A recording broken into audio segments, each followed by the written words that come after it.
Hello friends, welcome to my channel. आज मैं फिर से शेयर करने जा रही हूँ एक नई रेसिपी। ये बहुत ही स्वादिष्ट होते हैं। ये जो मैं बनाने जा रही हूँ चिकन पोटा फ्राई।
पानी डाले ही हमारा चिकन पोटा फ्राई हो गया है। गैस को बंद कर देते हैं और एक प्लेट में सर्व करते हैं।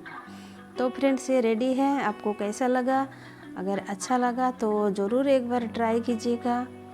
तो friends, thank you so much मेरे ये वीडियो देखने के लिए। तो अगले वीडियो देखने के लिए हमारे साथ बने रहिए। Thank you so much.